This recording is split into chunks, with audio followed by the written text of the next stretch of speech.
Halo, salam jumpa pemirsa, kembali hadir bersama saya Dewi Manik dalam Berita Dunia. Berbagai informasi dari penjuru dunia akan kami hadirkan untuk Anda selengkapnya, hanya di Berita Dunia.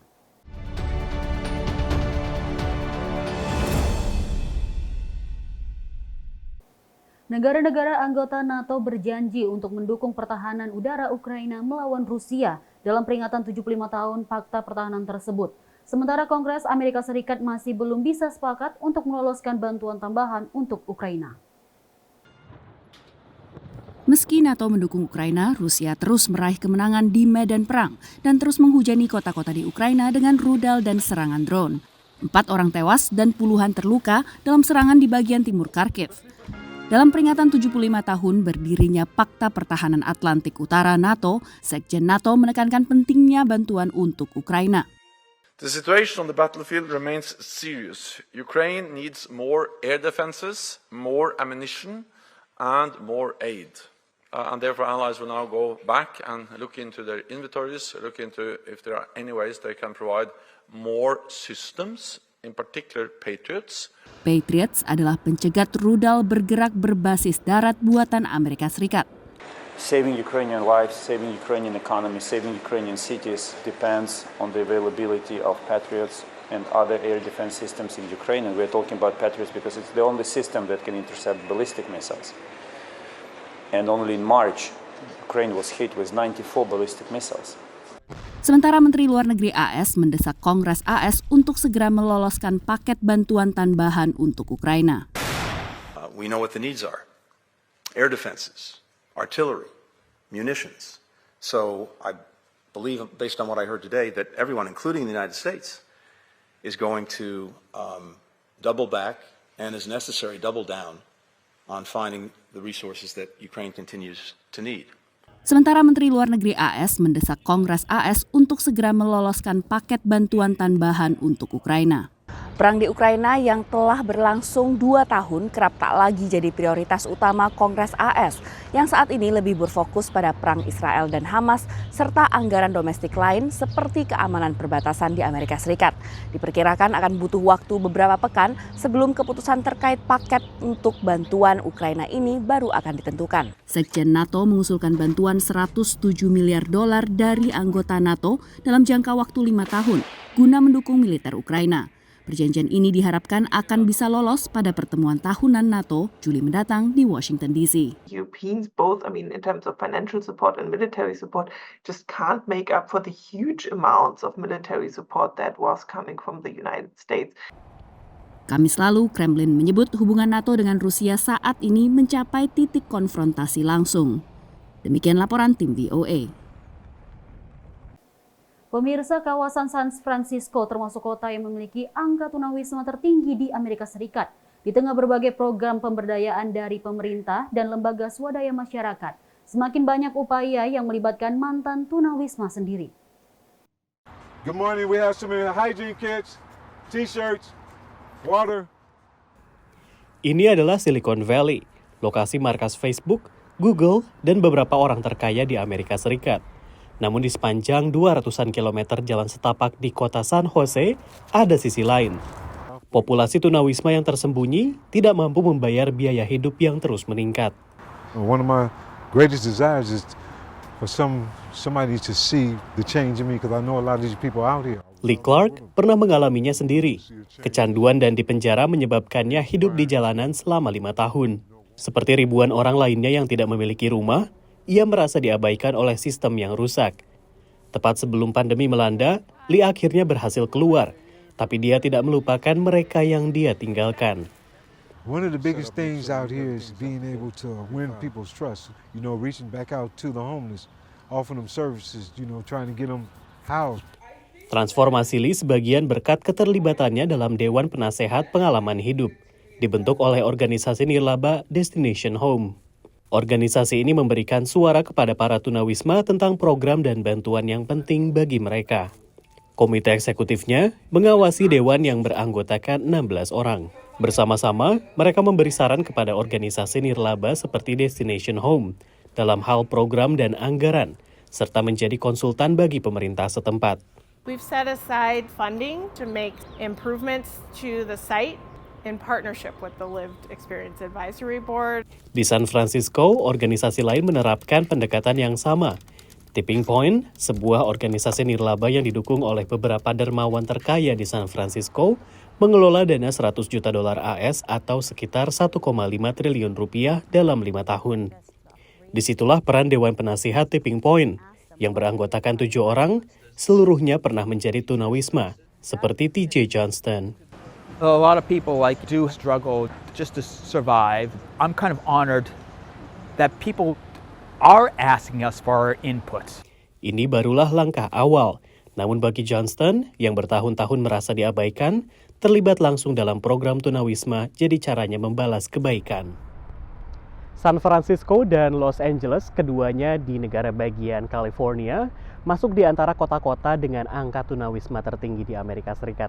Data 2023 memperkirakan bahwa di negara bagian California terdapat 181.000 tunawisma, disusul dengan negara bagian New York dengan 103.000 tunawisma. Dari Washington DC, saya Rio Tuasikal dan tim VOA. Gelombang migrasi balik dari kota ke desa terjadi di India setelah pandemi COVID dengan banyak warga memulai usaha pertanian alternatif di pedesaan.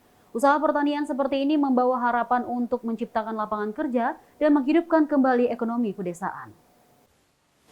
Papu Kumar baru pertama kali melakukan panen kunyit. Ia berharap ini bisa mengubah lahan pertanian yang ditinggalkannya bertahun-tahun di desa Hardial di India Utara menjadi sebuah usaha yang menguntungkan. हमें इसमें काफ़ी बेनिफिट लगा है, इसलिए बेनिफिट लगा कि मक्की लगाओ तो उसमें बीमारी होती है, बीमारी होने की वजह से कभी मक्की चलती है कभी नहीं चलती है, ओबारा पशु जो है नुकसान कर देते हैं आके खेतों में, या तो फिर जंगली जानवर होते हैं नील गाय वगैरह और बारहसिंगे दूसरे हिरण वगैरह वो भी आके नुकसान करते हैं. Kumar dulu putus asa karena sulitnya bertani dan penghasilannya kecil. Jadi ia termasuk di antara ribuan orang yang dulu mencari pekerjaan ke kota, sehingga lahan pertaniannya yang luas menjadi terbengkalai. Tapi Kumar kembali ke desa ketika pandemi COVID memukul penghidupan di kota. Kumar terinspirasi menanam kunyit oleh seorang purnawirawan militer yang setelah kembali ke desa, mengubah lahan pertaniannya dengan menanam kunyit yang banyak dipakai di dalam masakan India. Tanaman kunyit hanya membutuhkan sedikit tenaga kerja dan air, dan tidak diserang oleh hewan seperti monyet dan sapi liar.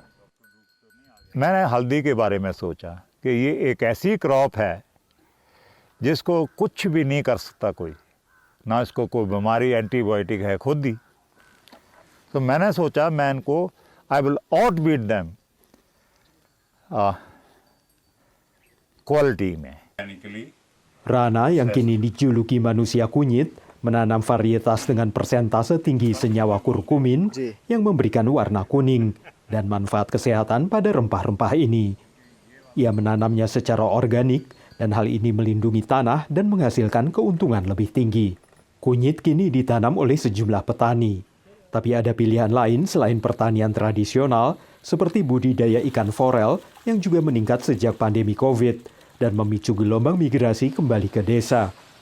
Ikan forel berkembang pesat di aliran air dingin yang melintasi wilayah perbukitan. This is a good opportunity or good venture for unemployed youth.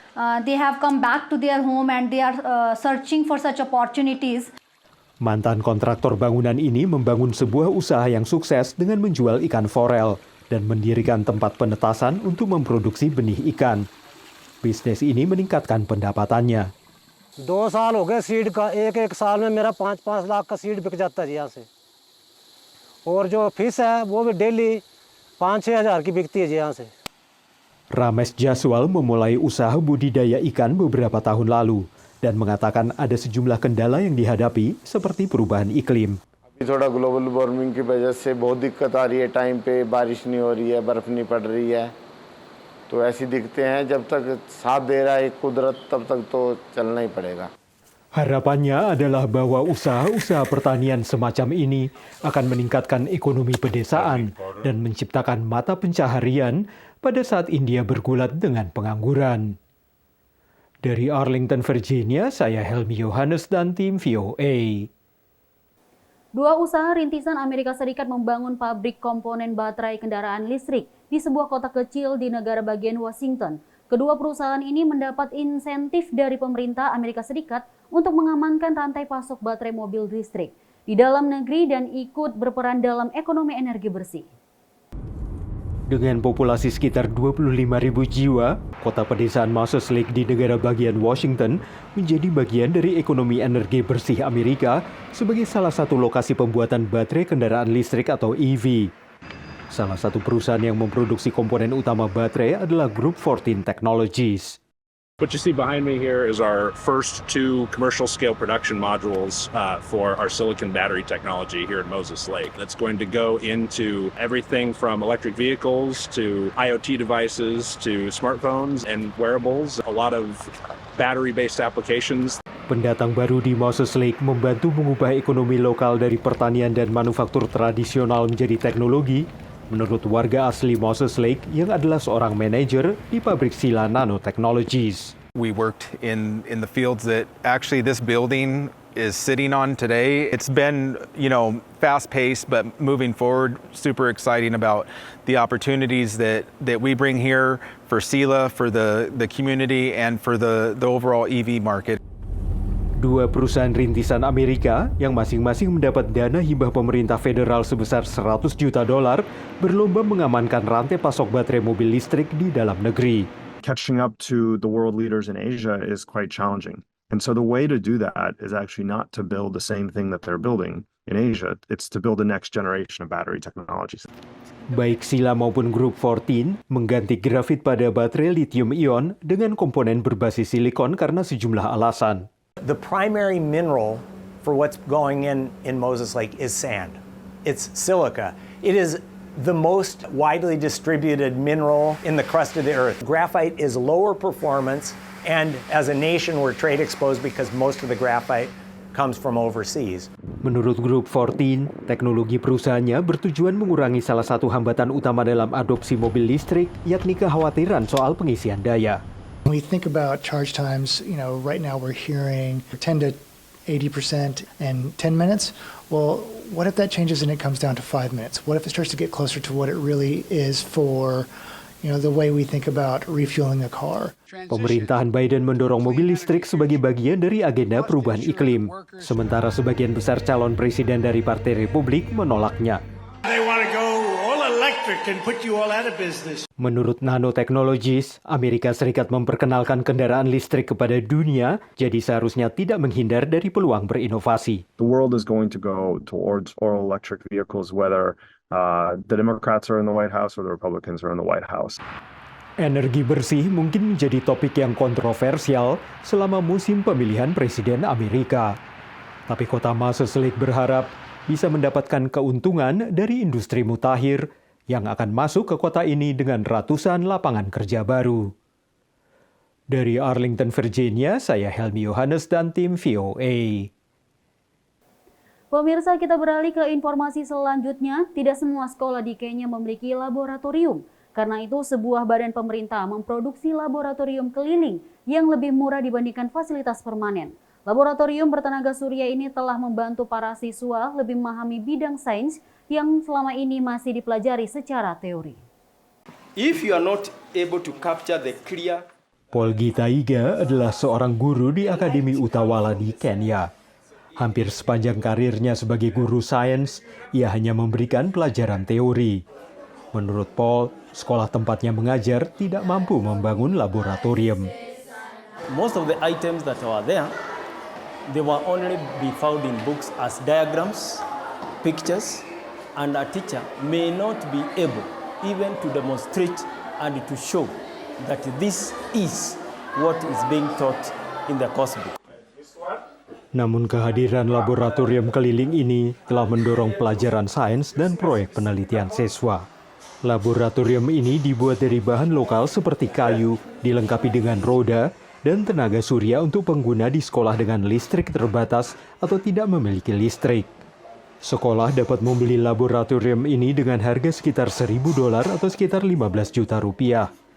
Menurut produsennya, School Equipment Production Unit atau SEPU, harga ini jauh lebih murah dibanding biaya pembangunan laboratorium permanen yang bisa mencapai hampir $20.000.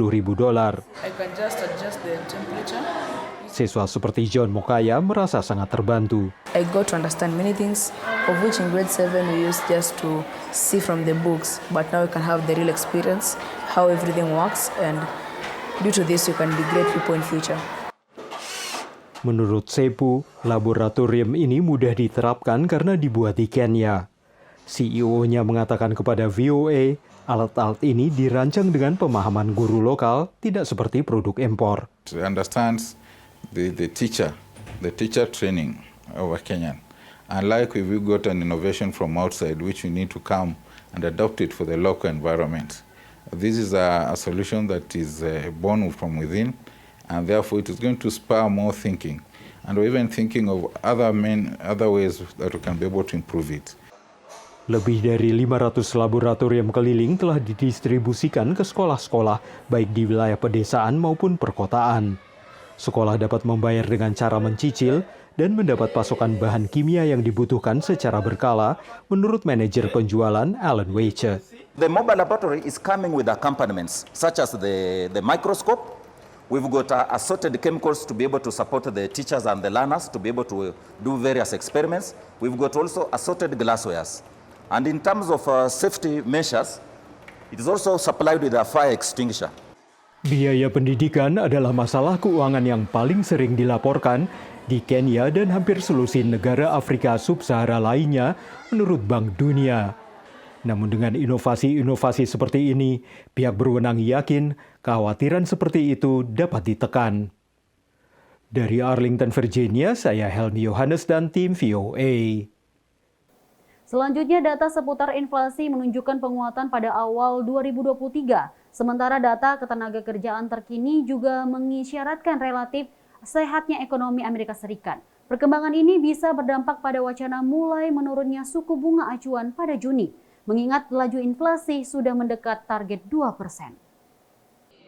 Laporan terkini dari Departemen Tenaga Kerja AS menunjukkan penciptaan lapangan kerja di Amerika Serikat selama Maret jauh melebihi ekspektasi. We gained 303,000 jobs in the month of March, and unemployment rate fell to 3.8%. These were, by any measure, knocking it out of the park type of performance by the American labor market. This is implying that American economy is strong and resilient despite the rate hikes that we've seen in the last 2 years. Data ketenagakerjaan terbaru ini membuat semakin banyak pelaku pasar, pelaku usaha, dan analis skeptis bahwa Bank Sentral AS atau Federal Reserve bakal mulai menurunkan suku bunga acuan pada pertemuannya pada Juni. Bahkan sebuah perusahaan investasi, PIMCO, kini memperkirakan hanya akan terjadi penurunan sebanyak 2 kali tahun ini, bukan 3 kali seperti proyeksi semula. Analis mencermati sektor-sektor yang paling terdampak suku bunga tinggi telah mulai menggeliat kembali. Data manufaktur misalnya menunjukkan penguatan untuk pertama kalinya setelah kontraksi 16 bulan berturut-turut. Manufacturing and housing tend to be more rate sensitive, so as the Fed raised rates in 2022 and 2023, manufacturing and housing get hit harder. Meanwhile, the consumer sector is able to hang in there. What we're seeing today is really important because in spite of the fact that rates are still quite elevated, manufacturing data is starting to find a bottom, and you're seeing new orders start to expand so that activity and demand in the manufacturing sector is coming back despite high interest rates. We saw similar data from housing last week. Home builder sentiment is up. Pending sales, home sales are up, despite the fact that mortgage rates are still, near 7%. Belanja konsumen yang merupakan penggerak utama perekonomian AS juga relatif kuat. We look at the U.S. consumer, the bottom 60% of earners are really starting to, feel the pinch of higher interest rates. And so we've seen spending come in, we've seen delinquencies rise, but ultimately the top 40% have been continuing to consume and keeping the economy moving ahead here. And so we're relatively optimistic that it'll be a continued gradual slowing of growth as well as continuation of slowing of inflation. Dalam pidato di California, Kepala The Fed Jerome Powell menekankan lagi bahwa Bank Sentral tak akan tergesa-gesa menurunkan suku bunga acuan dan perlu menunggu data selanjutnya seputar inflasi. Sementara dalam pidato di New York, anggota Dewan Gubernur Bank Sentral AS, Michelle Bowman, mengatakan The Fed justru harus siap menaikkan suku bunga lagi bila inflasi kembali menguat. Dari Washington DC, Nova Purwadi dan tim VOA.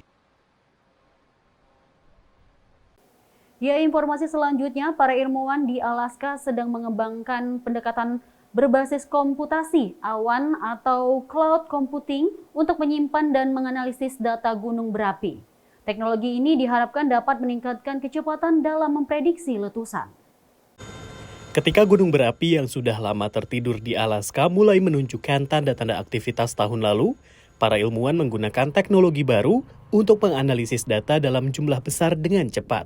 Nobody knew what was going on, and we were able within a couple of days to do an analysis of almost 8 years of data that would previously have taken weeks to months. Teknologi baru ini memungkinkan Alaska Volcano Observatory untuk mengambil kesimpulan dengan lebih cepat bahwa aktivitas yang tidak biasa di gunung tersebut tidak menimbulkan risiko. Sebagian besar pengamatan gunung berapi menggunakan satelit untuk mengukur pergerakan tanah di sekitarnya. Data tersebut ditransfer ke peladen lokal dan diunduh untuk dianalisis, namun ini butuh waktu panjang. Dengan teknologi komputasi awan, para pengamat dapat menghemat waktu dalam mentransfer data dan melihat kondisi terbaru gunung berapi. Pemodelan komputer juga meningkatkan prediksi letusan. I think in a lot of ways, we're almost always at the forefront of a lot of this technology. We have a lot of active volcanoes that are erupting quite frequently that we have to monitor, and people worldwide will come to Alaska to study volcanoes because there's so much opportunity to study active volcanoes here.